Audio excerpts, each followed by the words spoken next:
Building confidence.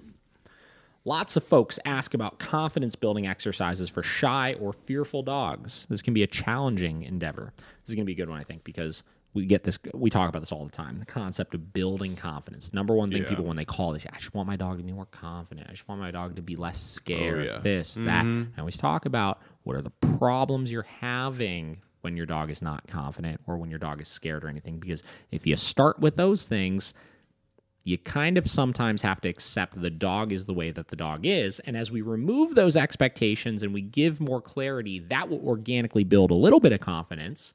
But still, the dog will be the dog, right? Yes. The dog will be the personality that the dog will be, right? Indeed. So look at the behaviors, not necessarily this stuff. Anyways, so much of it depends on the dog herself. How genetically sound is she? How much early exposure did she get or not get? All dogs can improve, but we might bump into some serious limitations. That said, there's lots of theories and approaches out there. Some subscribe to having the dog do challenging agility work. Some look for fear-inducing situations and work to slowly get the dog to overcome their concerns. Most do some form of obedience commands in conjunction with the above.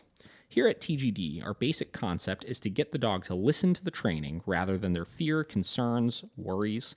I know that sounds simple when done in a very specific fashion. It creates amazing results.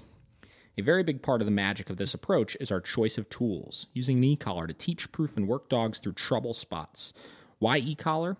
Especially with nervous, insecure, fearful dogs, because it is without question the most amazing tool for these dogs. Here's why. With other tools, the dog feels they're being forced to do the activity. This just creates more stress, more resistance, and more fear.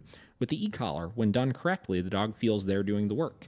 They feel they're recalling towards the scary person that a few minutes ago they wanted to run from.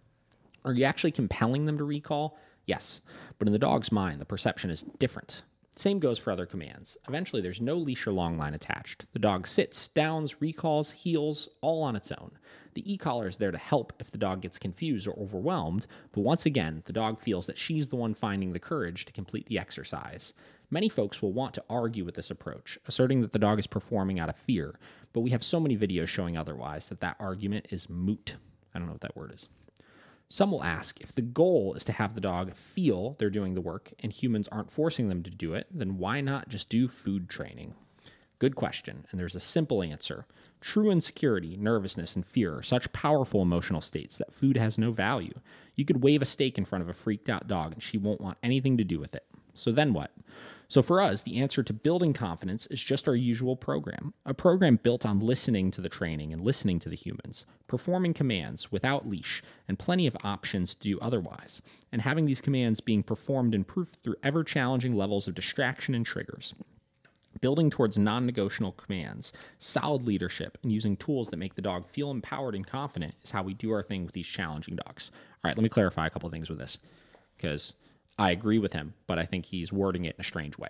Yeah. All right, so here's the thing, right? Keep in mind this has nothing to do with the e-collar, right? He's making it seem like the e-collar is what's making the dogs more confident, right? Yeah. I'm not disagreeing with that. I'm not disagreeing that it is a highly beneficial tool for this kind of stuff and probably the easiest one to hit that point, but it's not the e-collar that's doing it, right? Yeah. The key with this is, I don't know if it's necessarily making the dog feel like they're doing it, but it's getting the dog to focus through their fears and insecurities. And listen, here's the thing, right? He said about the food training. Listen, if you can get the dog to focus in with food in these types of situations, that can be beneficial as well. But again, just like it's not the e-collar, it's not about the food. Because yes, there are situations where that emotional state that they're in is too insecure for them to want that food, right?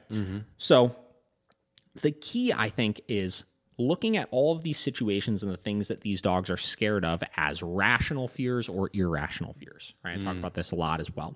So 90% of the things that your insecure dog is going to be scared of are irrational fears, right? That trash can is scary, right? That loud noise was really scary. Those stairs are scary. This, that, whatever it may be, right?